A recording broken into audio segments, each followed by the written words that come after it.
Hello, everybody. Welcome to Crafty Soup. My name is Misty, and joining me today, right over here, is Mr. Xander. I am here to share with you some watercolor plus stamping techniques. If you love the look of various watercoloring added to your card making and your scrapbooking, I'm here to share some easy ways to get started using stamps, whatever color medium you may have on hand, and we'll talk about 5 separate but related techniques, including coloring book, heat embossing, and stamping over mixed media watercoloring. And then I have a bonus for you of adding watercolor to die cuts. It's a long one, so grab your cup of coffee or tea and sit down and join me for some watercoloring adventure. If you're brand new to watercoloring, you will need some specific paper. You can use a watercolor paper, the thicker the better. There is a Vicki Boutin mixed media paper that does work well for this technique. And then the scrapbook.com has their own mixed media paper, which is very similar to the Vicki Boutin paper, and I find them interchangeable. And then you'll need stamps and dies, depending on what technique you want to try. I like both open line stamps for watercoloring inside the image, as well as silhouette stamps for stamping on top of watercolor. Gina K has lots of silhouette stamps, and you can find outline stamps in many companies. As for the color, you can use watercolor paint palette, but you can also use your ink pads and your markers, and in fact I have a specific marker technique to go over. Then you'll need embossing ink and embossing powder and a light color of stamping ink if you want to try all the techniques. Now let's go ahead and start with the coloring book technique, and that is much like it sounds. We are going to stamp our image onto paper and color it in with our watercolor medium. I prefer this ink in particular for doing watercoloring. You may need to heat set it, so keep that in mind. I stamped my image already. I made sure it was nice and dry before I started painting, and I'm using markers as my watercolor medium. I just scribbled it onto my glass mat. You could also scribble it onto some plastic, and then pick it up with a wet paintbrush and then start painting. Now, I don't have the time in this video to go over very specific techniques for watercoloring, but I do have a second video, which I will link you up to, that will cover all the details of these techniques and slow it down a little bit so you can accomplish these watercolor looks. But here is the first one done with that coloring book technique. Now we're going to add embossing to our stamping, and that's going to provide a barrier for your watercoloring. So if you feel like you're a little worried and nervous about doing this, the embossing will help hold your color in place so you don't go outside the lines. You can heat emboss your image with any color embossing powder, and I will show you that in a moment, but here it is just in black, and I'm going to show you what this looks like using plenty of water. So I'm going to first pick up the water with my paintbrush and go ahead and paint inside that line, and I'm not being too careful because even if the water gets outside the line, as you'll see here, even if I tip and move the paper, that color and that water will stay trapped inside of these lines as long as you have a nice solid line. Now, here is one that I did with gold embossing. And next, we're going to talk about using white embossing powder. And this is the first version of a no-line watercolor technique. Yes, this will actually have lines there that you will notice later, but because they kind of blend in with the paper, they will appear less stark than, say, a black stamping ink or embossing powder would. So you can't see the image stamped and embossed there because it's in white, but I'm going to start doing the same thing where I will just fill in those lines with water and paint, and then the image will start coming to life. Okay, that was a pseudo no-line watercolor. Let's talk about actual no-line watercoloring, and that is where you use a very pale ink to be your outline stamp, and you can use a water-based ink which will dissolve and blend in as you are watercoloring, or you can choose a permanent ink so that you can continuously see the line. It's just that the watercoloring will overpower the color of the line as you're working. So I'm going to do both for you here and show you what they look like side by side in a moment. I'm just using a Concord & Ninth regular water-based ink on the right, and I have a Memento waterproof ink on the left, so that one will continue to hold its line as I paint. And you'll notice, depending on the color I choose, the line will blend in more or less on these images. Now this is a little more advanced because the one on the right, if you blend in that line, you have to add the shadow and dimension to the image to prevent it from looking like a flat block of color. And that makes this technique a little more advanced, which again, I have that second video which will walk you through all of the watercoloring tips and tricks. As a final comparison, here is the coloring book style on the right and the no line coloring technique on the left.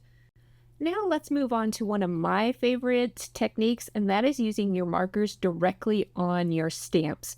Now, this can be a little tricky because, like with this door, there are two lines that set apart the door and the trim, but really those lines are doing both jobs. The inner line marks both the edge of the trim and the edge of the door. So deciding where to put your color can be a little bit of a challenge. And it all depends on what stamps you have, so practice with your stamps on a scratch piece of paper first to see if you're putting the color down where you like it. The next step of this process is to re-moisten that ink, because as we color each section, the ink starts to dry. So the most common way to re-moisten it is just to use your breath and to breathe on it. So yes, you saw my head peek in there as I breathed on this stamp to use the moisture from my breath to reactivate that ink so I could stamp it down. And here is a look at what that is like, and it's a little hard to see the color choices, but I have red and blue, I believe. And now I'm going to start activating that ink, and I'm going to use a damp brush. You don't want a wet brush because that'll just create puddles of color. And I am just dragging my brush along the line of the stamp, and that will reactivate the ink and start it flowing so that you can move it around. And you can just reactivate the line and leave it be, or you can actually start pulling that color into the image as I'm doing here. If you don't have enough color, go ahead and use some of the other things that we talked about to add more color into your image. And here you can see I've got the red line for my door and the blue line for my trim, and I pull that color from the outside to the inside of that part of the image. And here you can see I pulled the color more on the right-hand side of the trim and less on the left-hand side of the trim, so you can see more of the line. Here, I just barely wetted the lines and the color started to move a little bit naturally, so you can get different looks to this. I was using rubber stamps for this, and that company is Art Impressions, and that is where I learned that technique because they have a whole line of stamps specifically for doing that technique. So I will link you up to all the products I use below, and I really like the Art Impressions watercolor line of stamps. But that is rubber stamps. You can do this with your clear stamps. The rubber stamps work just a little bit better, but you can still do this with your clear stamps. Now here's what it looks like when I just stamp it down with markers, and you already start to get a more flowy look to it. And if you go back with that damp brush, and here you can see as I dip my brush in the water, I scrape off most of the water, and I am just tracing over the lines of that image. You can start getting that color to flow even more and get more of a watercolor look. So the GREE on the left have been wetted, and the TINGS on the right have not. So you can see the difference between a stamped image and then the fully watercolored technique of the image. Notice that little wreath in this image? In my second video where I'm talking about watercoloring tips and tricks, I will show you how to create a wreath by hand, no stamp required, and this will lead you into more of doing your own watercoloring. Okay, as I was talking, I've moved on to another way to moisten your stamp after you use your markers to ink it up. If you don't want to breathe on it, you can use a very light mist of water, and I mean very light. You'll see me compare these in a second where I use too much water versus where I use just enough water. So there's the image with just enough water to reactivate the ink so that it will transfer that ink to the paper. And here I ended up using too much water. My sprayer was too close, and I did a second spritz. You can see beads of water on the stamp, and that is going to be too much water. And what's going to happen there is that your inks are going to start to flow and combine, and the blues and reds start to mix to create purple. Now that could be the look you're going for, but it might not be. So just keep that in mind. Next up, we're going to talk about stamping over color, and this is the easiest of the techniques. You can just put whatever color down that you want and then stamp on top of it. I really like silhouette stamps for doing that because the crispness of the silhouette, especially in black, really helps the colors to pop behind it. So I'm using some Gina K silhouette stamps, and I should say all of these cards are Christmas cards as we're moving towards Christmas time. So I want to give you some ideas for Christmas cards as well. And some of these colors don't seem super Christmassy, but you'll see in the end when I put all the cards together what it looks like. So here I'm using a teal, a very dark teal, a very rich yellow, and red. So red is a typical Christmas color. But as we put all of these things together, we'll be able to turn these all into Christmas cards. I have been working vertically so far, so this time I'm going to go ahead and turn my cardstock and work horizontally. The paper on the top is a watercolor paper, and the paper on the bottom is the mixed media paper. So as I put this paint down on the paper, you can kind of see a little bit of the difference on how these papers behave. I'm going to get lots more color mixing with the watercolor paper than I will with the other. Of course, you can work the color in the paper a little bit harder to get a better blend, but I wanted to do this really to illustrate the difference between the two papers. Now, you don't have to just paint your color on. One of my favorite ways to do this is with the dip method. Not only does it use up the excess color on your palette, but you also get a more organic and random look. Now, these are all dry and it's time to start stamping. I'm going to choose stamps for each of these images that kind of work with the mood of each image. So the more distinct stripes are going to get elongated images that dangle, and this looks more like ornaments hanging on a tree. And even though these are snowflakes, it gives that vibe of Christmas ornaments, especially choosing those bright colors. Like I said, these aren't necessarily traditional Christmas colors, but we can make it work because we're turning them into ornaments. Now, I did go more traditional with the greens and yellows and a hint of blue in with the foliage stamps because that lends more to a foresty feel. And I've got this kind of pine tree silhouette going on top of that. Now, with these other more randomy flowy, I wanted to give kind of the mood of the sunset in the background, and I chose kind of a country townscape to go with this. And here I am using my stamp platform. Because I'm stamping on watercolor paper, it can be hard to get a really smooth stamp. Of course, you need to use the smooth side of the watercolor paper to get the best stamping, but you also might need a tool to help you out. Now here's what everything looks like in the end, and this one right here is my favorite because the color seems to be emanating from the town and flowing off the page. All right, here is our last of the stamping techniques before we do a little bit of die cut watercoloring. And this one is very much like the last one, only I'm doing the stamping with embossing powder first. And then I'm going to add color, just random color over the top of that. And the embossing will resist that color. As you can see, I've got my paper ready to go. I'm setting up my ink palette, and then we can get to the painting. So this is so much fun to watch this image just start to appear out of seemingly nowhere. And I'm not really thinking about the colors very much at this level. I'm just starting to lay colors down. I am thinking a little bit about, okay, yellow and green mix well, and red and blue can mix well, but I'm also trying not to mix them too much because I am trying to keep those colors a little bit distinct to create a more stylized watercolor look. And here is the final result of that. So try this with any images. While I'm using doors and Christmas stuff, go for it with flowers or anything you can think of.